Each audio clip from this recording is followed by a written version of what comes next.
ಎಲ್ಲ ಸ್ಪರ್ಧಾ ಮಿತ್ರರಿಗೂ ಸ್ಪರ್ಧಾ ದೀವಿಗೆ ಯೂಟ್ಯೂಬ್ ಚಾನಲ್ಗೆ ಸ್ವಾಗತ. ಇವತ್ತಿನ ಈ ವಿಡಿಯೋದಲ್ಲಿ ಏನು ನ್ಯಾಯಮೂರ್ತಿ ಡಾಕ್ಟರ್ ನಾಗಮೋಹನ್ ದಾಸ್ ಅವರ ಸಮಿತಿನ ಕರ್ನಾಟಕ ಸರ್ಕಾರ ನೇಮಿಸಿದೆ.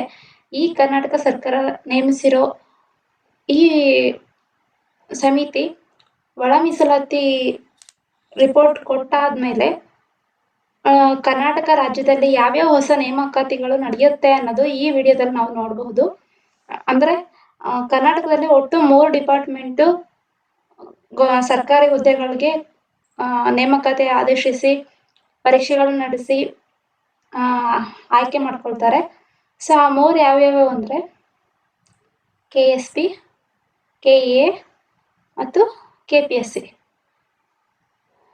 ಈ KSPಯಲ್ಲಿ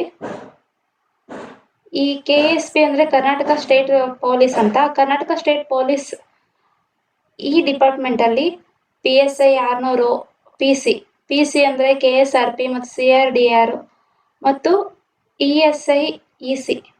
ಇದು ಕಾಕಿ ಹುದ್ದೆ ಆಗಿದ್ರು ಇದನ್ನ KPSCನವರು ಎಕ್ಸಾಮ್ ನಡೆಸೋದು. ಮತ್ತೆ DSI 15 ಪೋಸ್ಟ್ ಇದೆ. ಇಲ್ಲಿ ಈ ಪೋಸ್ಟ್ಗಳೆಲ್ಲ ಹೆಚ್ಚಾಗೋ ಸಾಧ್ಯತೆ ಇದೆ, ಮತ್ತೆ ಕಡಿಮೆನ ಮಾಡ್ಬೋದು. ಯಾಕಂದ್ರೆ ಈಗ ಸುಮಾರು 3 ವರ್ಷದಿಂದ ಯಾವುದೇ ಹುದ್ದೆಗಳು ಸರಿಯಾಗಿ ನಡೆಸದೇ ಇರೋದ್ರಿಂದ, ಅಂದ್ರೆ 545 PSI ಏನಿದೆ ಅದು ಹಗರಣ ನಡೆದ ಮೇಲಿಂದ ಸಾಕಷ್ಟು ಹುದ್ದೆಗಳ ಕಾಲ್ಫಾರ್ಮ್ ಮಾಡೋದನ್ನ ನಿಲ್ಲಿಸಿದ್ರು. ಅದು ಇವಾಗ ಈ ವರ್ಷ ಒಳ ಮೀಸಲಾತಿ ಬಂದಿರೋದ್ರಿಂದ ಮತ್ತೆ ನಿಂತಿದೆ. ಸೊ ಈ ಒಳ ಮೀಸಲಾತಿ ರಿಪೋರ್ಟ್ ಸಬ್ಮಿಟ್ ಆದ್ಮೇಲೆ ಈ ಎಲ್ಲ ಹುದ್ದೆಗಳನ್ನ ಮತ್ತೆ ಕರೆಯೋ ಚಾನ್ಸಸ್ ಜಾಸ್ತಿನೇ ಇದೆ. ಅಂದ್ರೆ ಆಲ್ಮೋಸ್ಟ್ ಹೇಳಿದ್ದಾರೆ ಎಲ್ಲ ಡಿಪಾರ್ಟ್ಮೆಂಟ್ ಆರ್ಥಿಕ ಇಲಾಖೆಯಿಂದ ಪರ್ಮಿಷನ್ ಎಲ್ಲ ತಗೊಂಡು, ಈಗ ನಾವು ಈ ಹುದ್ದೆಗಳು ಇಷ್ಟು ಪೋಸ್ಟ್ಗಳು ನಾವು ಕಾಲ್ ಮಾಡ್ತೀವಿ ಅಂತ ಡಿಪಾರ್ಟ್ಮೆಂಟ್ಗಳು ಹೇಳ್ಕೊಂಡಿದೆ. ಮತ್ತೆ ಪೊಲೀಸ್ ಡಿಪಾರ್ಟ್ಮೆಂಟಿಗೆ ಬಂದ್ರೆ ನಮ್ಮ ಗೃಹ ಸಚಿವರು ಇವುಗಳ ಕುರಿತು ವಿಧಾನ ಪರಿಷತ್ತಲ್ಲಿ ಮತ್ತೆ ಕೆಲವೊಂದು ಪತ್ರಿಕಾ ಪ್ರಕಟಣೆಗಳಲ್ಲೆಲ್ಲ ಹೇಳಿದ್ದಾರೆ. ಆದ್ರೆ ಅಧಿಕೃತವಾಗಿ ಇನ್ನೂ ಎಲ್ಲೂ ಹೇಳಿಲ್ಲ. ಅಂದ್ರೆ ಅಧಿಕೃತವಾಗಿ ನೋಟಿಫಿಕೇಶನ್ ಬಂದ್ಮೇಲೆ ಎಷ್ಟು ಪೋಸ್ಟ್ಗಳು ಅನ್ನೋದು ಫೈನಲ್ ಆಗುತ್ತೆ. ಸೊ ಈಗ ಸದ್ಯಕ್ಕೆ ಅಪ್ರಾಕ್ಸಿಮೇಟ್ಲಿ ಇಷ್ಟು ಹುದ್ದೆಗಳ ನೇಮಕಾತಿ ನಡೆಯೋ ಚಾನ್ಸಸ್ ಇದೆ. ಆಮೇಲೆ ಈ ಹಿಂದೆ 545 PSI ಮತ್ತು 402 PSI ಹುದ್ದೆಗಳಿಗೆ ನೇಮಕಾತಿಯನ್ನ KAನವ್ರು ನಡೆಸಿದ್ರು. ಯಾಕಂದ್ರೆ ಹಗರಣ ಆಗಿರೋದ್ರಿಂದ KSPಲಿ ಹಗರಣ ಆಯ್ತು ಅನ್ನೋ ಸುದ್ದಿ ಕೇಳಿ KAನವ್ರು ಕೊಟ್ರು. ಅವರು ಯಶಸ್ವಿಯಾಗಿ ಈ ಹುದ್ದೆನ ಎಕ್ಸಾಮ್ ನಡೆಸಿದ್ದಾರೆ. ಹಾಗಾಗಿ ಈ ಸರಿ ಅವ್ರಿಗೆ ಕೊಡೋ ಸಾಧ್ಯತೆ ಜಾಸ್ತಿ ಇದೆ. ಬಟ್ ಆದ್ರೂ KSPನೂ ಕೊಡೋ ಚಾನ್ಸಸ್ ಇದೆ. ಸೊ ನೋಡ್ಬೇಕು KSP ಯಾವ್ಯಾವ ಹುದ್ದೆ ನಡೆಸುತ್ತೆ, KAನವ್ರು ಯಾವ್ಯಾವ ಹುದ್ದೆಗೆ ನಡೆಸ್ತಾರೆ ಅನ್ನೋದನ್ನ ಕಾದ್ ನೋಡ್ಬೇಕಿದೆ. ಮತ್ತು KA ಅಂದ್ರೆ ಕರ್ನಾಟಕ ಎಕ್ಸಾಮಿನೇಷನ್ ಅಥಾರಿಟಿ ಅಂತ. ಕರ್ನಾಟಕ ಎಕ್ಸಾಮಿನೇಷನ್ ಅಥಾರಿಟಿನೂ ಸಹಿತ ಕರ್ನಾಟಕದಲ್ಲಿ ವಿವಿಧ ಡಿಪಾರ್ಟ್ಮೆಂಟ್ಗಳ ಹುದ್ದೆಗಳಿಗೆ ಡಿಪಾರ್ಟ್ಮೆಂಟ್ ಯಾವ್ಯಾವ ತಮ್ಮಲ್ಲಿ ಹುದ್ದೆಗಳು ಖಾಲಿ ಇದೆ ಅಂತ ಹೇಳ್ತಾರೋ ಆ ಹುದ್ದೆಗಳಿಗೆ ಈ KAನವರು ನೇಮಕಾತಿಯನ್ನು ನಡೆಸ್ತಾರೆ.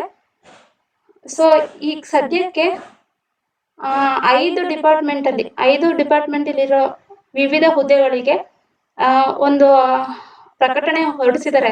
ಇದು ಜನವರಿ 1 ಅಲ್ಲೇ ಹೇಳಿದ್ದಾರೆ, ನಾವು ಇಂತಿಂತ ಹುದ್ದೆಗಳು ಇದೆ, ಈ ಹುದ್ದೆಗಳು ಇಷ್ಟು ಪೋಸ್ಟ್ಗಳಿದೆ, ಇದಕ್ಕೆ ನೀವು ಪ್ರಿಪೇರ್ ಆಗಿ ಅಂತ ಅಡ್ವಾನ್ಸ್ ಆಗಿನೇ. ಅಂದ್ರೆ ಒಳ ಮೀಸಲಾತಿ ರಿಪೋರ್ಟ್ ಬಂದ್ಮೇಲೆನೆ ನಾವು ತಕ್ಷಣಕ್ಕೆ ಕಾಲ್ ಮಾಡ್ತೀವಿ, ತಕ್ಷಣಕ್ಕೆ ಪರೀಕ್ಷೆ ನಡೆಸ್ತೀವಿ ಅಂತ ಮುಂಚೆನೆ ವಿದ್ಯಾರ್ಥಿಗಳು ಪ್ರಿಪೇರ್ ಆಗೋದಕ್ಕೋಸ್ಕರ ಮುಂಚೆನೆ ಹೇಳಿದ್ದಾರೆ. ಸೊ ಇದರಲ್ಲಿ ಯಾವ್ಯಾವ ಹುದ್ದೆ ಇದೆ ಅನ್ನೋದು ನೆಕ್ಸ್ಟ್ PDF ಅಲ್ಲಿ ನೋಡೋಣ. Next KPSC. ಇದೊಂದು ಸಂವಿಧಾನಾತ್ಮಕ ಸಂಸ್ಥೆ. ಇದರಲ್ಲಿ ಸುಮಾರು 15ರಿಂದ 20 ಡಿಪಾರ್ಟ್ಮೆಂಟ್ ಅಲ್ಲಿ ವಿವಿಧ ಹುದ್ದೆಗಳಿಗೆ HK, non-HK,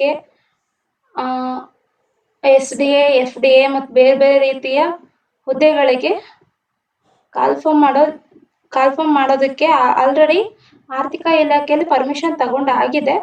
ಸೊ ಅಧಿಕೃತವಾಗಿ ಒಳ ಮೀಸಲಾತಿ ರಿಪೋರ್ಟ್ ಬಂದ್ಮೇಲೆ ಅದು ಎಲ್ಲ ಒಳ ಮೀಸಲಾತಿ ರಿಪೋರ್ಟ್ನ ಸರ್ಕಾರ ಕೊಟ್ಟು ಸರ್ಕಾರ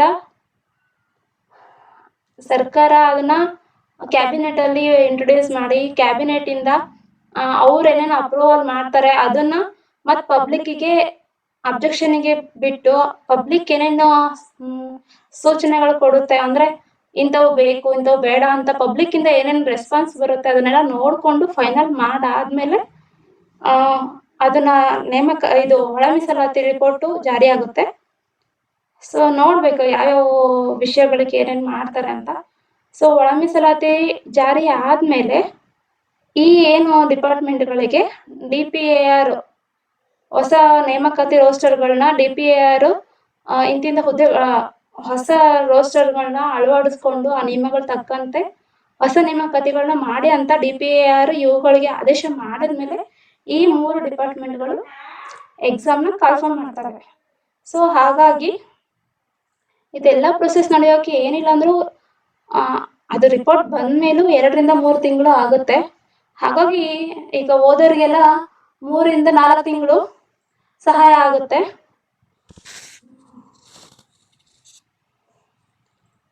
ಸೊ ನೆಕ್ಸ್ಟ್ ಹೀಗಾಗಿ ಒಂದೊಂದೇ ನೋಡ್ತಾ ಹೋಗೋಣ. ಯಾವ್ಯಾವ ಡಿಪಾರ್ಟ್ಮೆಂಟಲ್ಲಿ ಯಾವ್ಯಾವ ಹುದ್ದೆಗಳು ಖಾಲಿ ನಾವು ಕರಿತೀವಿ ಅಂತ ಹೇಳಿದರೆ ಖಾಲಿ ಇದೆ ಆರ್ಥಿಕ ಇಲಾಖೆಯಲ್ಲಿ, ನಾವು ಯಾವ್ಯಾವ ಹುದ್ದೆಗಳಿಗೆ ನೇಮಕಾತಿ ಮಾಡ್ಕೊತೀವಿ ಅಂತಂದು ಆರ್ಥಿಕ ಇಲಾಖೆಯಿಂದ ಪರ್ಮಿಷನ್ ತಗೊಂಡಿದ್ದಾರೆ ಅಂತ ನೆಕ್ಸ್ಟ್ PDF ಅಲ್ಲಿ ನೋಡೋಣ. ಇಲ್ಲಿ KSRP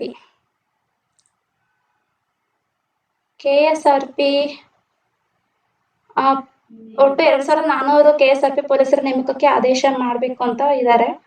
ಈ 2400 ಏನಕ್ಕೆ ಅಂತ ಅಂದ್ರೆ ಹೊಸ 2 ಬೆಟಾಲಿಯನ್ನ ಆರಂಭಿಸಬೇಕು ಅಂತ ADGP ಆದಂತ ಉಮೇಶ್ ಕುಮಾರ್ ಅವರು ಮಾಹಿತಿ ಮಾಡಬೇಕು ಅಂತಂದು ಗೌರ್ಮೆಂಟ್ ಇಂದ ಪರ್ಮಿಷನ್ ತಗೊಂಡಿದ್ದಾರೆ.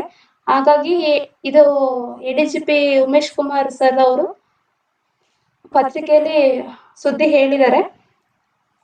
ಏನಕ್ಕೆ ಅಂತ ಅಂದ್ರೆ ಈ 2 ಹೊಸ ಬೆಟಾಲಿಯನ್ ಎಲ್ಲೆಲ್ಲಿ ಬೆಂಗಳೂರು ಗ್ರಾಮಾಂತರ ಜಿಲ್ಲೆ ದೇವನಹಳ್ಳಿ ತಾಲೂಕು ಆವತಿ ಸಮೀಪದಲ್ಲಿ 100 ಎಕರೆಯಲ್ಲಿ ಒಂದು, ಇನ್ನೊಂದು ಕೋಲಾರ ಜಿಲ್ಲೆ KGF ತಾಲೂಕಿನಲ್ಲಿ ಇನ್ನೊಂದು, ಒಟ್ಟು 2 ಬೆಟಾಲಿಯನ್ ಮಾಡಬೇಕು ಅಂತಿದ್ದಾರೆ.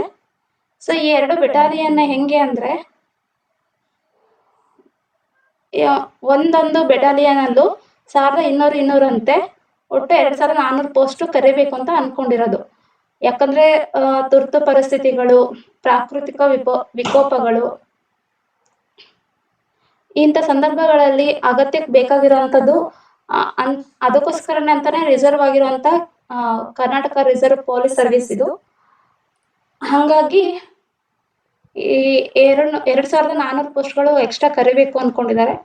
ಹಾಗಾಗಿ ಇಲ್ಲಿರೋ 1500 ಪೋಸ್ಟು ಇನ್ನೂ ಹೆಚ್ಚಾಗೋ ಸಾಧ್ಯತೆ ಇದೆ. ಸೊ ಹಾಗಾಗಿ ಹೇಳಿದ್ದು ಇಲ್ಲಿ ಇದೇ ಫೈನಲ್ ಅಲ್ಲ, ಜಾಸ್ತಿ ಆಗ್ಬೋದು, ಕಡಿಮೆ ಆಗ್ಬೋದು, 2 ಸರಿ ಕರಿತೀವಿ ಅಂತ ಹೇಳ್ಬೋದು. ಸೊ ನೋಡ್ಬೇಕು ಮುಂದಿನ ದಿನಗಳಲ್ಲಿ ಏನ್ ಮಾಡ್ತಾರೆ ಅಂತ. ಸೊ ಈಗ ನೆಕ್ಸ್ಟ್ ಪೊಲೀಸ್ ಡಿಪಾರ್ಟ್ಮೆಂಟ್.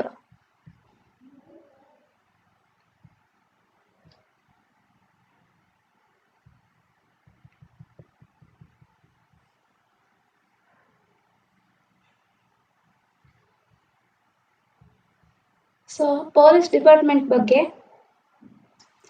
ಯಾವ್ಯಾವ ಇಲಾಖೆಯಲ್ಲಿ ಯಾವ್ಯಾವ ಹುದ್ದೆಗಳ ಮತ್ತು ಎಷ್ಟು ಹುದ್ದೆಗಳು ನೇಮಕಾತಿಗೆ ಆರ್ಥಿಕ ಇಲಾಖೆ ಅನುಮೋದನೆ ನೀಡಿದೆ ಅಂತ ಇಲ್ಲೊಬ್ರು ಶಿಕ್ಷಕ ಕ್ಷೇತ್ರದ ಸದಸ್ಯರು ಕೇಳಿರೋದಕ್ಕೆ ಎಷ್ಟರಲ್ಲಿ ಜುಲೈಯಲ್ಲಿ 24 ಜುಲೈಯಲ್ಲಿ ಕೇಳಿರೋ ಪ್ರಶ್ನೆಗೆ ಗೃಹ ಸಚಿವರು ಈ ಮಾಹಿತಿ ನೀಡಿದ್ದಾರೆ. ಯಾವ್ಯಾವ ನೇಮಕಾತಿಗಳಿಗೆ ಆಲ್ರೆಡಿ ಆರ್ಥಿಕ ಇಲಾಖೆಯಿಂದ ಅನುಮೋದನೆ ನೀಡಿದೆ ಅಂತ. ಸೊ ಡಿವೈಎಸ್ಪಿ ಸಿವಿಲ್ ಇದೇನಿದೆ ಇದನ್ನ KAS ಪರೀಕ್ಷೆಯ ಮೂಲಕ ಇದನ್ನ ಪೋಸ್ಟ್ಗಳನ್ನ ತಗೊಳ್ತಾರೆ. ಇದು 10 ಪೋಸ್ಟ್ ಇದೆ. ಅಂದರೆ KAS ಅಲ್ಲಿ 384 ಪೋಸ್ಟ್ ಏನು ಕಾಲ್ಫಾರ್ಮ್ ಆಗಿದೆ, ಅದರಲ್ಲಿ 10 ಪೋಸ್ಟ್ DYSP ಇದೆ. ಇದು ಇನ್ನೂ ಚಾಲ್ತಿಯಲ್ಲಿದೆ, ಇದು ಇನ್ನೂ ಆಗಿಲ್ಲ. ನೆಕ್ಸ್ಟ್ PC ಸಿವಿಲ್ 21-22 4000 ಪೋಸ್ಟ್, ಇದು ಆಲ್ರೆಡಿ ಕಂಪ್ಲೀಟ್ ಆಗಿದೆ. ಇನ್ನು K S R P 2022 250 post ಸಹಿತ ಕಂಪ್ಲೀಟ್ ಆಗಿದೆ. ನೆಕ್ಸ್ಟ್ PC ಸಿವಿಲ್ 22-23 ಟೈಮಲ್ಲಿ ಇದ್ದಂಥ ಪೋಸ್ಟ್ಗಳು 3,000. ಇದು ಇನ್ನೂ ಚಾಲ್ತಿಯಲ್ಲಿದೆ, ಇನ್ನೂ ಪೂರ್ಣಗೊಂಡಿಲ್ಲ. ನೆಕ್ಸ್ಟ್ CRDR ಬಂದ್ಬಿಟ್ಟು 2022-23 1,500 ಪೋಸ್ಟ್ಗಳಿಗೆ ನೇಮಕಾತಿ ಮಾಡ್ಕೊಬೇಕು ಅಂದ್ಕೊಂಡಿದ್ದು ಚಾಲ್ತಿಯಲ್ಲಿದೆ, ಇನ್ನೂ ಪೂರ್ಣಗೊಂಡಿಲ್ಲ. ಸೊ ಏನಿದೆ ಇವು ಇನ್ನೂ ಹೊರಡಿಸಿಲ್ಲ, ಇವೆಲ್ಲ ಇನ್ನೂ ಚಾಲ್ತಿಯಲ್ಲಿದೆ. ಇವೆರಡು ಪೂರ್ಣಗೊಂಡಿದೆ. ಬಟ್ ಈ APSC CRDR ಏನಿದೆ 23-24ನೇ ಸಾಲಿಂದಿದು, ಈ ವರ್ಷದಲ್ಲ. ಆವಾಗಲೇ 2,000 ಪೋಸ್ಟ್ ರೆಡಿ ಇದ್ದಿದ್ದು, ಇನ್ನೂ ರಿಕ್ರೂಟ್ಮೆಂಟ್ ಮಾಡ್ಕೊಂಡಿಲ್ಲ. ಸೊ ಈ 2,000 ಪೋಸ್ಟ್ ಇದೆ 23-24, 24-25, 25-26 ಅಂದರೆ ಈ 3 ವರ್ಷದ್ದು.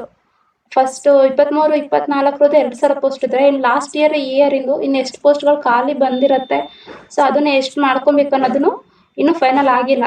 ಹಾಗಾಗಿ ಅಲ್ಲಿ ಹೇಳಿರೋಂಥ ಹುದ್ದೆಗಳು ಇನ್ನೂ ಜಾಸ್ತಿ ಆಗೋ ಸಾಧ್ಯತೆ ಇದೆ. ನೆಕ್ಸ್ಟ್ KSRPನೂ ಅಷ್ಟೇ 23-24 ಇಲ್ಲಿ 1,500 ಇದೆ, ಕೆಲವು ಕಡೆ 1,600 ಅಂತಲೂ ಇದೆ. ಸೊ ಇದನ್ನು ಅಷ್ಟೇ ಇನ್ನು ಜಾಸ್ತಿ ಆಗೋ ಸಾಧ್ಯತೆ ಇದೆ. ಯಾಕಂದರೆ 23-24ನೇ ಇಸ್ವಿಲಿ ಖಾಲಿ ಇದ್ದಂತಹ 1,500 ಹುದ್ದೆಗಳಿದು. ಇದಕ್ಕಿನ್ನೂ ಆದೇಶ ಹೊರಡಿಸಿಲ್ಲ. ಹಾಗಾಗಿ ಇನ್ನೂ 2 ವರ್ಷ, ಲಾಸ್ಟ್ ಇಯರಿಂದ ಇನ್ನೆಷ್ಟು ಆಡ್ ಆಗುತ್ತೆ ನೋಡಬೇಕು. ನೆಕ್ಸ್ಟ್ PSI ಇದು 22-23, ಯಾಕಂದರೆ 21-22ರಲ್ಲಿ ನಡೆದಂಥ 402 ಕರೆದಿರುವಂಥ 402 ಮತ್ತು 545ನೇ ಅದು ಇತ್ತೀಚೆಗೆ ಮುಗ್ದಿರೋದು. ಹಾಗಾಗಿ ಆವಾಗಿನ ಟೈಮಲ್ಲಿ ಕರಿಬೇಕಾಗಿರೋವಂಥ 300 ಪೋಸ್ಟು ಮತ್ತು 23-24ನೇ ಇಸ್ವಿಲಿ ಕರಿಬೇಕಾಗಿರೋಂಥ 300 ಪೋಸ್ಟು. ಸೊ ಈ 600 ಪೋಸ್ಟಿಗೂ ಸಹಿತ ಅಧಿಸೂಚನೆ ಹೊರಡಿಸ್ಬೇಕು. ಇದು 615 ಅಂತಿದ್ದಾರೆ, 620 ಅಂತಿದ್ದಾರೆ, 650 ಅಂತಿದ್ದಾರೆ, ಇಲ್ಲ ಇನ್ನೂ ಜಾಸ್ತಿನೂ ಆಗ್ಬೋದು, ಅಥವಾ ಬರೀ 300 ಪೋಸ್ಟ್ಗೂ ಮಾಡ್ಬೋದು. ಸೊ ಹೇಳೋಕ್ಕಾಗಲ್ಲ. ಸೊ ಮುಂದಿನ ದಿನಗಳಲ್ಲಿ ನೋಡಬೇಕು. ನೆಕ್ಸ್ಟ್ DSI 24-25 ಇದು 15 ಪೋಸ್ಟು. ಇದಕ್ಕೂ ಸಹಿತ ಅಧಿಸೂಚನೆ ಹೊರಡಿಸ್ಬೇಕು. ಸೊ ಇಷ್ಟು ಪೋಸ್ಟ್ಗಳಿಗೆ ಇನ್ನೂ ರಿಕ್ರೂಟ್ಮೆಂಟ್ ಆಗೋದು ಬಾಕಿ ಇದೆ. ಸೊ ಇಷ್ಟು ಹೊರಡಿಸ್ತಾರೆ, ಇನ್ನೂ ಇಷ್ಟು ಚಾಲ್ತಿಯಲ್ಲಿದೆ ಅನ್ನೋ ಡೀಟೇಲ್ಸ್ ಹೇಳಿದ್ದಾರೆ ಅವತ್ತು. ಮತ್ತು ಯಾವ್ಯಾವುದಿದೆ ಅಂದರೆ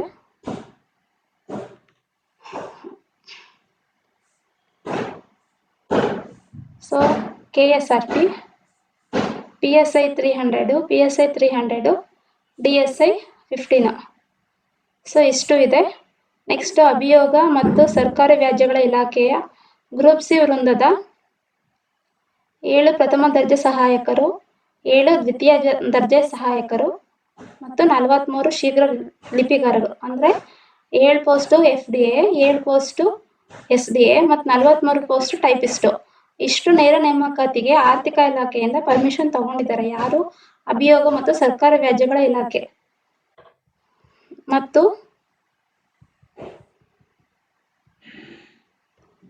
ಮತ್ತು ಕಾರಾಗೃಹ ಮತ್ತು ಸುಧಾರಣಾ ಸೇವೆಗಳ ಇಲಾಖೆಯಿಂದ 3 ಸಹಾಯಕ ಅಧೀಕ್ಷಕರ ಹುದ್ದೆ ಮತ್ತು 197 ವೀಕ್ಷಕರ ಹುದ್ದೆ ಮತ್ತು 22 ದ್ವಿತೀಯ ದರ್ಜೆ ಬೋಧಕರ ಹುದ್ದೆ.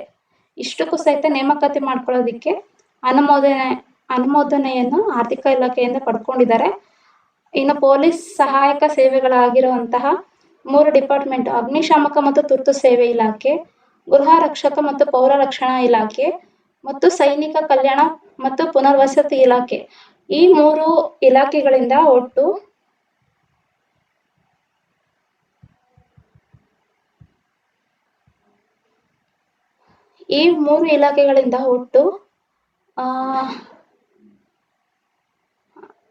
3 ಇಲಾಖೆಗಳಲ್ಲಿ ಒಂದು ಅಗ್ನಿಶಾಮಕ ಮತ್ತು ತುರ್ತು ಸೇವೆಗಳ ಇಲಾಖೆ.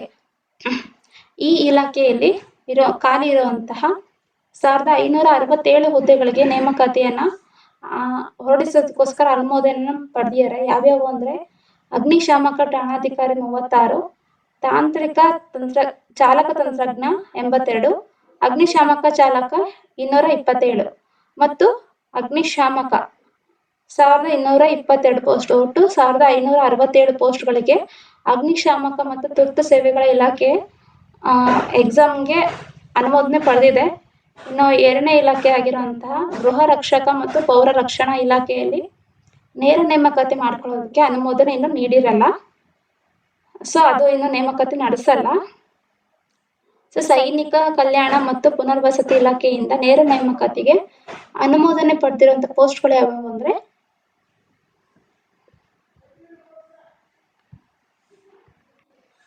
ಯಾವ್ಯಾವಂದ್ರೆ ಶೀಘ್ರ ಲಿಪಿಗಾರರು 1 ಪೋಸ್ಟ್ ಇದೆ, ದ್ವಿತೀಯ ದರ್ಜೆ ಸಹಾಯಕರು 14 ಇದೆ, ಕಲ್ಯಾಣ ಸಂಘಟಕರು 14 ಪೋಸ್ಟ್ ಇದೆ. ಸೊ ಇಷ್ಟು ಪೋಸ್ಟಿಗೆ ಈ ಒಳ ಮೀಸಲಾತಿ ಜಾರಿ ಆದ್ಮೇಲೆ ಇವಕ್ಕೆಲ್ಲ ಅನುಮೋದನೆ ನೀಡಿರೋದ್ರಿಂದ ಇವು ತಕ್ಷಣಕ್ಕೆ ಒಳ ಮೀಸಲಾತಿ ಬಂದ ತಕ್ಷಣ ಇವೆಲ್ಲ ಕಾಲ್ ಮಾಡ್ತಾರೆ ಅಂತ ಇವರು ಗೃಹ ಸಚಿವರು ಹೇಳಿದ್ದಾರೆ ವಿಧಾನ ಪರಿಷತ್ತಲ್ಲಿ. ಮತ್ತೆ ಇದು ವಿಧಾನ ಪರಿಷತ್ತಲ್ಲ ಕೇಳಿರುವಂತ ಪ್ರಶ್ನೆಗೆ ಇದು ಎಷ್ಟರಲ್ಲಿ ಹೇಳಿದ್ದು ಅಂದ್ರೆ ಅದು ಜುಲೈಯಲ್ಲಿ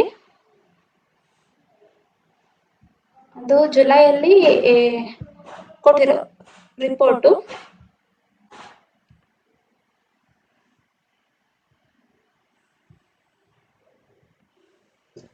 ಇದು ಡಿಸೆಂಬರ್ ಅಲ್ಲಿ ವಿಧಾನ ಪರಿಷತ್ತಲ್ಲಿ CN ಮಂಜೇಗೌಡ ಅನ್ನುವಂತ ಚುನಾಯಿತರು ಅಂದ್ರೆ ಸದಸ್ಯರು ಕೇಳಿರೋ ಪ್ರಶ್ನೆಗೆ ಗೃಹ ಸಚಿವರು ಡಿಸೆಂಬರ್ ಅಲ್ಲಿ 24 ಡಿಸೆಂಬರ್ ಅಲ್ಲಿ ಕೊಟ್ಟಿರುವಂತ ಮಾಹಿತಿ ಅಂದ್ರೆ ಜಸ್ಟ್ 2 months ಬ್ಯಾಕ್ ಕೊಟ್ಟಿರುವಂತ ಇನ್ಫಾರ್ಮೇಶನ್ ಏನಿದೆ ಅಂದ್ರೆ PC ಸಿವಿಲು ಮಂಜೂರಾಗಿರುವಂತದ್ದು 36,326 ಆದ್ರೆ ಈಗ ಖಾಲಿ ಇರುವಂತದ್ದು 6,773 ಪೋಸ್ಟ್ ಅಂತ ಹೇಳಿದ್ದಾರೆ.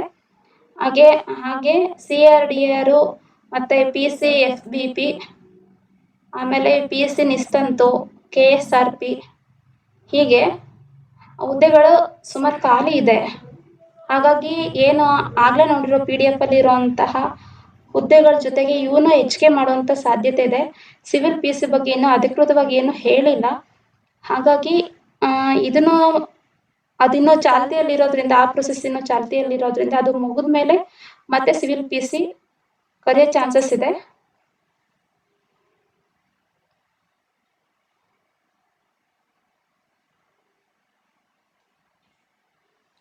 ಸೊ ನೋಡಿ KSRP ಖಾಲಿ ಇರುವಂಥದ್ದು 3,571, ಅಲ್ಲಿ ಒಂದ್ ಕಡೆ 1,500 ಹೇಳಿದ್ದಾರೆ.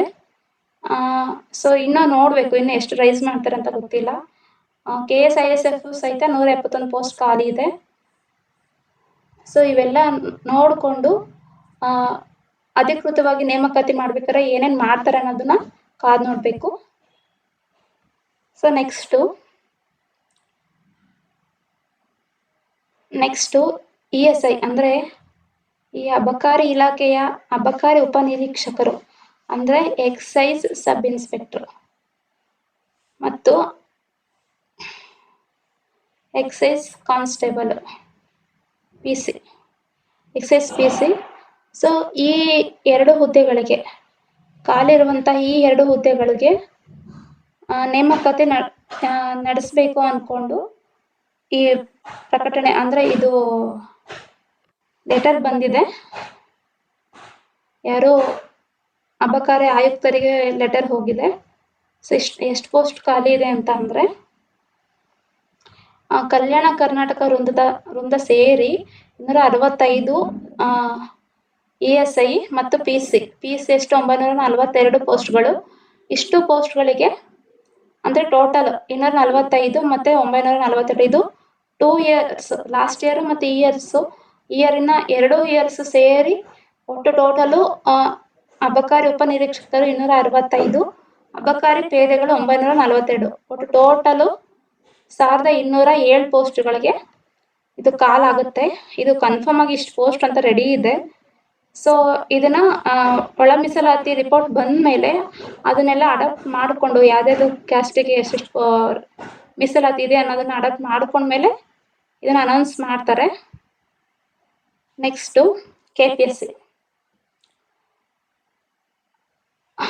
KPSCಯಲ್ಲಿ ಸಹ ವಿವಿಧ ಹುದ್ದೆಗಳು ಕನ್ಫರ್ಮ್ ಆಗೋಕೆ ಆಲ್ರೆಡಿ ಪ್ರಸ್ತಾವನೆ ಸ್ವೀಕರಿಸಿರುವಂತಹ ಹುದ್ದೆಗಳು ಇದೆ. ಆರ್ಥಿಕ ಇಲಾಖೆಯಿಂದ ಆಲ್ರೆಡಿ ಪರ್ಮಿಷನ್ ತಗೊಂಡಿರೋ ಹುದ್ದೆಗಳು ಜಾಸ್ತಿ ಇದೆ. ಹಾಗಾಗಿ ಈ PDF ಪೂರ್ತಿ ಅದೇ ಇದೆ ನೋಡಿ.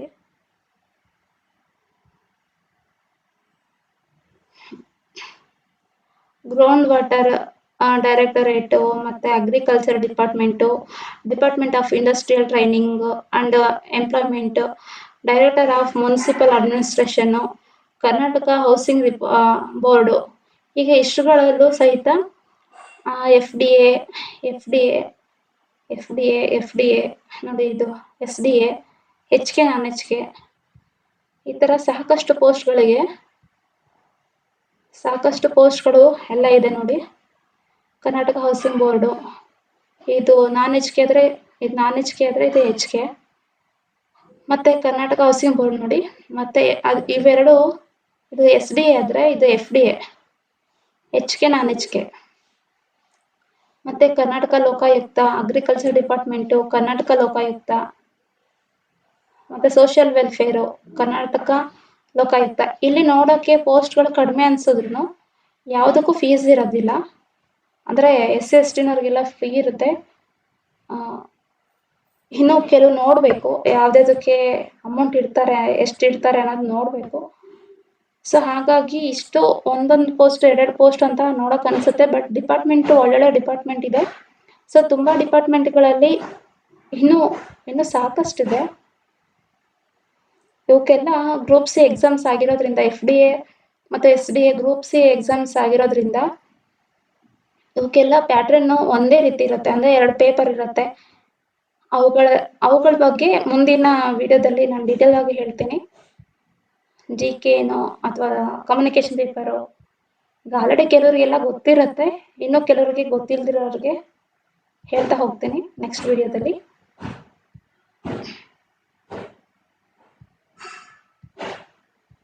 ನೋಡಿ, ಇವೆಲ್ಲ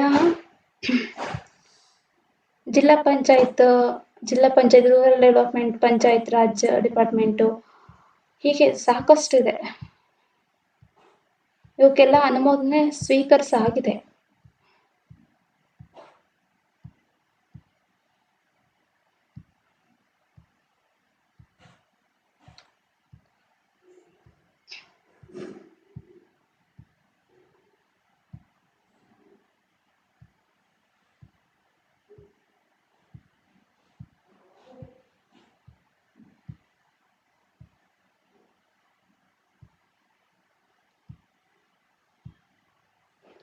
ನೋಡಿ, food civil supply and consumer affairs, ಆಮೇಲೆ ಜಿಲ್ಲಾ ಪಂಚಾಯತ್ ಬೆಳಗಾವಿ, ಹಿಂಗೆ ಡಿಸ್ಟಿಕ್ ವೈಸು ಜಿಲ್ಲಾ ಪಂಚಾಯತಲ್ಲೂ ಇದೆ.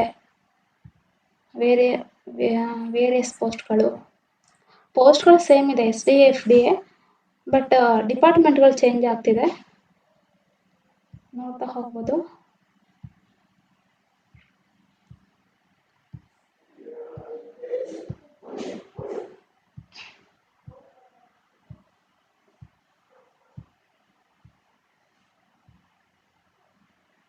ಇಲ್ಲಿ ನೋಡಿ, ಡೈರೆಕ್ಟರೇಟ್ ಆಫ್ ಫಿಶರ್ಸು, ಆಮೇಲೆ ಇದು ನ್ಯಾಷನಲ್ ಕೆಡೆಟ್ ಕಾರ್ಪ್ಸು, ಇಲ್ಲೆಲ್ಲ S D F D S D A ಪೋಸ್ಟ್ಗಳು, transport department, S D A post, ಆಮೇಲೆ ಎಫ್ ಡಿ ಎ ಪೋಸ್ಟ್ಗಳು ಇವೇ ಜಾಸ್ತಿ ಇದೆ.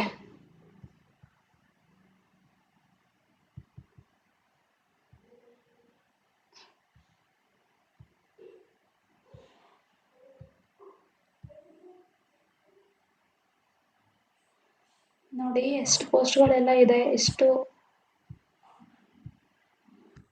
ಇಷ್ಟು ಹುದ್ದೆಗಳಿಗೂ ಒಳ ಮೀಸಲಾತಿ ರಿಪೋರ್ಟ್ ಬಂದಾದ್ಮೇಲೆ ತಕ್ಷಣಕ್ಕೆ ಕಾಲ್ ಆಗುತ್ತೆ. ಸೊ ಇಷ್ಟು KPSC ಡಿಪಾರ್ಟ್ಮೆಂಟಲ್ಲಿ ಆರ್ಥಿಕ ಇಲಾಖೆಯಿಂದ ಅನುಮೋದನೆ ಪಡೆದು ಕಾಲ್ಫಾರ್ಮ್ ಆಗೋಕ್ಕೆ ರೆಡಿ ಇರೋಂಥ ಪೋಸ್ಟ್ಗಳು. ನೆಕ್ಸ್ಟು KA ಡಿಪಾರ್ಟ್ಮೆಂಟಿಂದ ಯಾವ್ಯಾವ ಹುದ್ದೆಗಳಿಗಿದೆ ಅಂದರೆ, ನಾ ಆಗಲೇ ಹೇಳ್ದಂಗೆ ಇವರು ಆಲ್ರೆಡಿ ಜನವರಿ 1 ಅನೌನ್ಸ್ ಮಾಡಿದ್ದಾರೆ. ಇದು ಪೂರ್ತಿ ವಿವರಗಳನ್ನ ನೇಮಕಾತಿ ಅಧಿಸೂಚನೆ ಬಂದ ಮೇಲೆ ಕೊಡ್ತಾರೆ. ಈಗ ಸದ್ಯಕ್ಕೆ ಶಾರ್ಟಾಗಿ ಸ್ಟೂಡೆಂಟ್ಸ್ಗೆ ಓದ್ಕೊಳ್ಳೋಕ್ಕೋಸ್ಕರ ಸಹಾಯ ಆಗಲಿ ಅಂತ ಇಷ್ಟು ಪೋಸ್ಟ್ಗಳ ಬಗ್ಗೆ ಹೇಳಿದ್ದಾರೆ. ಸೊ ರಾಜೀವ್ ಗಾಂಧಿ ವಿಜ್ಞಾನಗಳ ವಿಶ್ವವಿದ್ಯಾಲಯ, ಇದರಲ್ಲಿ ಸುಮಾರು 6 ಹುದ್ದೆಗಳು ಸೇರಿ ಅಂದರೆ 6 ವೃಂದಗಳಲ್ಲಿ ಒಟ್ಟು 44 ಪೋಸ್ಟ್ಗಳಿದೆ.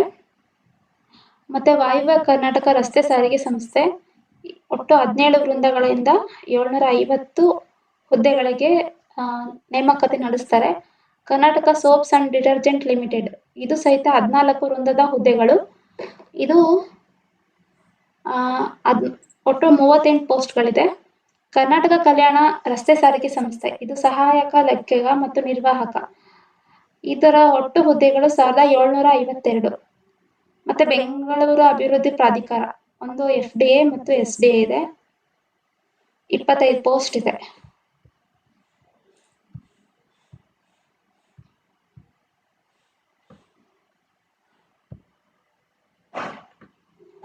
ನೋಡಿ, ಇಲಾಖೆಗಳಲ್ಲಿನ ಕೆಲವು ಹುದ್ದೆಗಳ ಮೀಸಲಾತಿ ವರ್ಗೀಕರಣ, ಅದೇನೀಗ ಒಳ ಮೀಸಲಾತಿ ಬಗ್ಗೆ ಬರ್ತಿದ್ಯೋ ಅದ್ರ ಬಗ್ಗೆ, ಮತ್ತು ಆರ್ಥಿಕ ಇಲಾಖೆಯಿಂದ ಆಲ್ರೆಡಿ ಪರ್ಮಿಷನ್ ತಗೊಂಡಿರೋ ಅಂಥದ್ದು, ತಗೊಳ್ಳೋದಕ್ಕೆ ವಿನಂತಿಸಿರುವಂಥದ್ದು ಇವೆಲ್ಲವೂ ಹೇಳಿದ್ದಾರೆ. ಆಲ್ರೆಡಿ ಇವಕ್ಕೆಲ್ಲ ಆರ್ಥಿಕ ಇಲಾಖೆಯಿಂದ ಅನುಮೋದನೆ ಸಿಕ್ಕಿದೆ.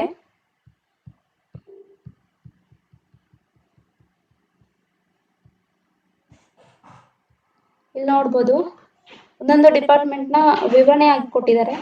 ಇದು ಫಸ್ಟು ಬೆಂಗಳೂರು ಅಭಿವೃದ್ಧಿ ಪ್ರಾಧಿಕಾರ. ಇದರಲ್ಲಿ FDA ನಾನ್ HKನವ್ರಿಗೆ 4 ಪೋಸ್ಟು, HK 1 ಪೋಸ್ಟ್ ಇದೆ. ಇದು ಯಾವುದೇ ಪದವಿ ಅಥವಾ ದ್ವಿತೀಯ PUC ಇಂದ SDA ಎಕ್ಸಾಮ್ ನಡೆಯುತ್ತೆ, SDA ಪೋಸ್ಟಿಗೆ. ಸೊ ಪೇಪರ್ ನೋಡಿ, ಪೇಪರು ಇದೆ ಎಲ್ಲನೂ ಸೇಮ್ ಇದೆ. KPSCಲಿ ಏನು ಗ್ರೂಪ್ C ಎಕ್ಸಾಮಿಗೆ ಇದೆಯೋ ಸೇಮ್ ಸಿಲೆಬಸ್ ಇದಕ್ಕೂ ಇದೆ. Same exam pattern, 2 paper, GK ಮತ್ತು ಇನ್ನೊಂದು ಕಮ್ಯುನಿಕೇಷನ್ ಪೇಪರು. ಕಮ್ಯುನಿಕೇಷನ್ ಪೇಪರಲ್ಲಿ ಕನ್ನಡ, ಇಂಗ್ಲೀಷ್, ಕಂಪ್ಯೂಟರ್ ಇರುತ್ತೆ. ಆಲ್ಮೋಸ್ಟ್ ಈ ಎಲ್ಲ ಹುದ್ದೆಗಳು ಸೇಮೇ ಇದೆ.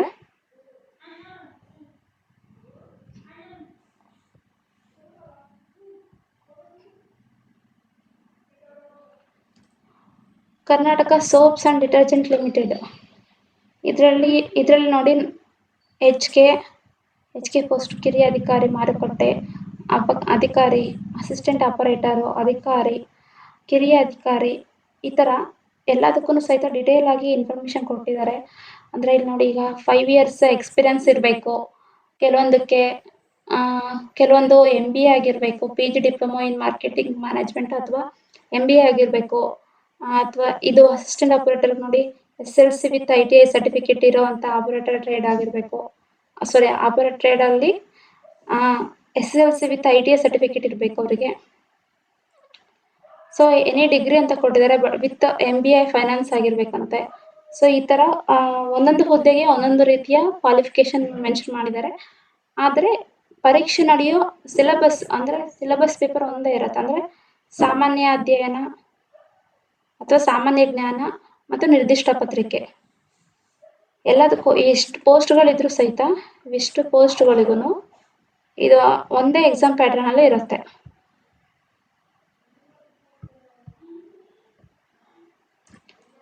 ಇಲ್ಲೂ ಅಷ್ಟೇ, ಮಾರಾಟ ಪ್ರತಿನಿಧಿ ಇದು HKನವ್ರಿಗೆ ಮಾತ್ರ ಇದೆ. ಎನಿ ಡಿಗ್ರಿ ಮತ್ತು ಕಿರಿಯ ಮಾರಾಟ ಪ್ರತಿನಿಧಿ 3 ಪೋಸ್ಟು PUCನವ್ರಿಗೆ ಮಾತ್ರ ಇದೆ. ಸೊ ಆದರೂ ಸಹಿತ ಇದಕ್ಕೂ ಸಹಿತ ಸೇಮ್ ಎಕ್ಸಾಮ್ ಪ್ಯಾಟರ್ನ್ ಇದೆ.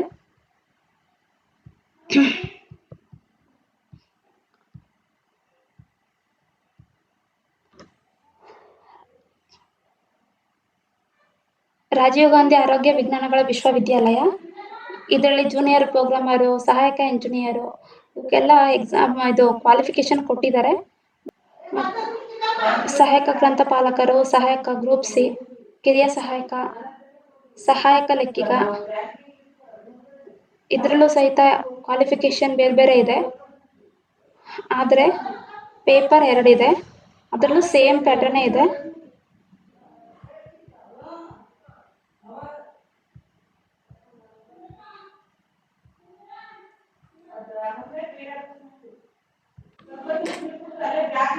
ಸೊ ಇದೆಲ್ಲ ನೋಡ್ತಾ ಹೋಗಿ.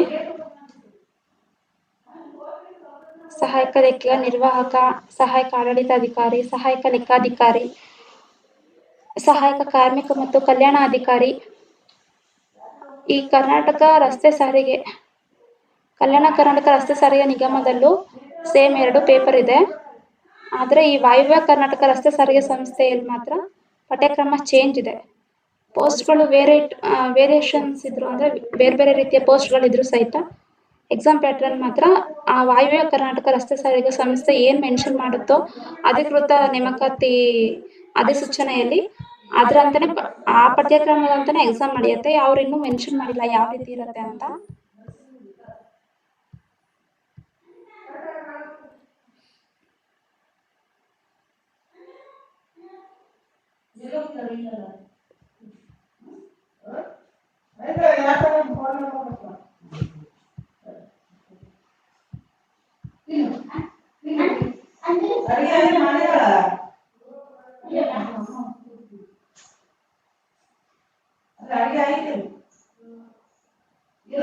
ಸಹಾಯಕ ಸಂಚಾರ ನಿರೀಕ್ಷಕ ಇದರಲ್ಲಿ ದರ್ಜೆ 3 ಮತ್ತು ಹಿಂಬಾಕಿ ಅಂತ ಎರಡು ಸೇರಿಸಿ 19 ಪೋಸ್ಟ್ ಇದೆ. ಇದು ನಾನ್ ಎಜ್ಕೆನವ್ರಿಗೆ ಯಾವುದೇ ವಿಷಯದಲ್ಲಿ PUC ಆಗಿರಬೇಕು ವಿತ್ ಪ್ರಥಮ ದರ್ಜೆಯಲ್ಲಿ ಉತ್ತೀರ್ಣ ಆಗಿರಬೇಕು ಮತ್ತು ಡಿಪ್ಲೊಮಾ ಇನ್ 3 ವರ್ಷಗಳ ಡಿಪ್ಲೊಮಾ ಆಗಿರಬೇಕು. ಅವ್ರಿಗೂ ಸಹಿತ GK ಮತ್ತು ಕಮ್ಯುನಿಕೇಷನ್ ಪೇಪರ್ ಇರುತ್ತೆ. ಮತ್ತು ಕೃಷಿ ಮಾರಾಟ ಇಲಾಖೆ ಸಹಾಯಕ ಅಭಿಯಂತರರು ಇದು 10 ಪೋಸ್ಟ್ ಇದೆ. ಇದು BE ಸಿವಿಲ್ ಪದವಿ ಆಗಿರಬೇಕು. ಇದು ಡಿಪ್ಲೊಮಾ ಸಿವಿಲ್. ಮತ್ತು ಇದು FDA ಇದೆ ನೋಡಿ. FDAಗೆ ಯಾವುದೇ ರೀತಿಯ ಪದವಿ ಮತ್ತು ಮಾರುಕಟ್ಟೆ ಮೇಲ್ವಿಚಾರಕರಿಗೆ BSc ಇನ್ ಅಗ್ರಿಕಲ್ಚರ್ ಮಾರ್ಕೆಟಿಂಗ್ ಆಗಿರಬೇಕು. ಬಟ್ ಎಕ್ಸಾಮ್ ಪ್ಯಾಟ್ರನ್ ಸೇಮ್ ಇದೆ, 2 ಪೇಪರು.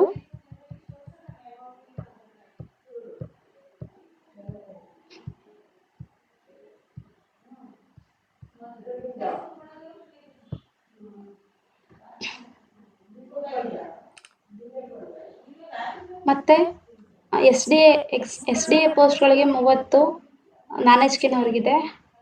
ಇದು ದ್ವಿತೀಯ PUC ಆಗಿರಬೇಕು. ಮತ್ತು ಇದು ಮಾರಾಟ ಸಹಾಯಕರಿಗೂ ಸಹಿತ PUC ಮೇಲೇ. ಇದಕ್ಕೂ ಸಹಿತ 2 ಪೇಪರ್ ಇದೆ, GK ಮತ್ತು ಕಮ್ಯುನಿಕೇಷನ್ನು. ಮತ್ತು ತಾಂತ್ರಿಕ ಶಿಕ್ಷಣ ಇಲಾಖೆಯಿಂದನೂ ಅಷ್ಟೇ ಇದು FDA ಮತ್ತು SDA ಪೋಸ್ಟ್ಗಳಿದೆ. ಇದು SDA ಪೋಸ್ಟು ನಾನ್ ಎಜ್ಕೆನವ್ರಿಗಿಲ್ಲ, ಎಜ್ಕೆನವ್ರಿಗೆ ಮಾತ್ರ ಇದೆ. ಇದು ಎಲ್ಲರಲ್ಲೂ ಇದೆ. ಇದು ಯಾವುದೇ ಪದವಿ ಮತ್ತು PUC, ಇದಕ್ಕೂ ಸೇಮ್ ಪತ್ರಿಕೆ.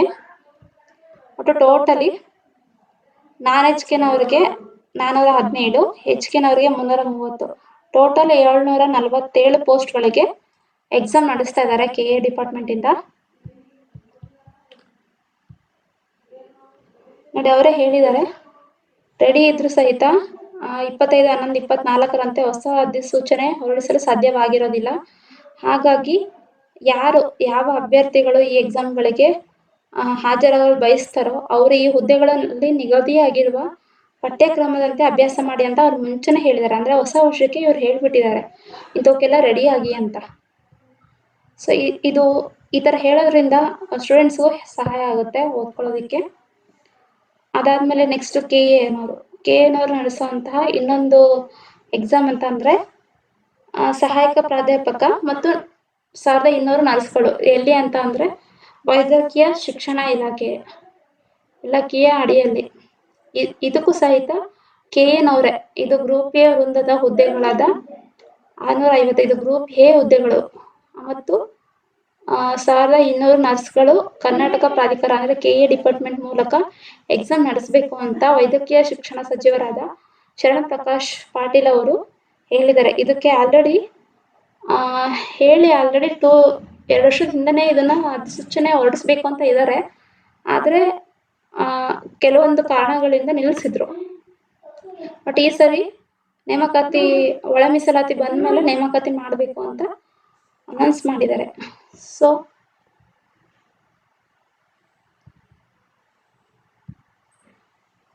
ಸೊ ಇಷ್ಟು ಈ ಎಲ್ಲ ಹುದ್ದೆಗಳ ಬಗ್ಗೆ ಮಾಹಿತಿ.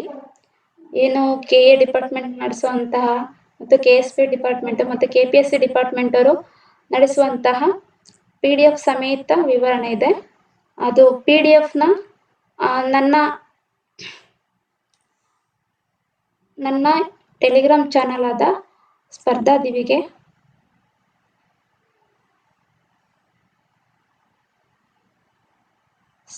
ದೀವಿಗೆ ಚಾನಲಲ್ಲಿ ಸಾರಿ ಸ್ಪರ್ಧಾ ದೇವಿಗೆ ಟೆಲಿಗ್ರಾಮ್ ಚಾನಲಲ್ಲಿ ನಾನು ಶೇರ್ ಮಾಡಿರ್ತೀನಿ ಈ ಎಲ್ಲ PDF ಗಳನ್ನ. ನೀವು ಅಲ್ಲೇ ಹೋಗಿ ಡೌನ್ಲೋಡ್ ಮಾಡಬಹುದು. ಸೊ ಇಷ್ಟು ಎಕ್ಸಾಮ್ಸ್ಗಳು ಕಾಲ್ಫಾರ್ಮ್ ಆಗೋದು ಕನ್ಫರ್ಮ್ ಆಗಿದೆ ಆಲ್ಮೋಸ್ಟ್. ಇನ್ನೂ ಕೆಲವೊಂದು ಪೋಸ್ಟ್ಗಳು ಆ್ಯಡ್ ಆಗುತ್ತೆ, ಇನ್ನೂ ಕೆಲವೊಂದು ಪೋಸ್ಟ್ಗಳು ಹೆಚ್ಚಿಗೆ ಆಗ್ಬೋದು, ಕೆಲವೊಂದು ಕಡಿಮೆ ಆಗ್ಬೋದು, ಅಥವಾ 2 ಸರಿ ನಡೆಸ್ಬೋದು. ಇಷ್ಟು ಪೋಸ್ಟ್ಗಳ ಎಲ್ಲ ಎಲ್ಲ ಯಾವ್ಯಾವುದಕ್ಕೆ ಯಾರ್ಯಾರು ಎಲಿಜಿಬಲ್ ಆಗ್ತಾರೋ ಅವರೆಲ್ಲ ಈಗಲಿಂದನೇ ಸ್ಟಡಿ ಸ್ಟಾರ್ಟ್ ಮಾಡೋದು ತುಂಬ ಉತ್ತಮ.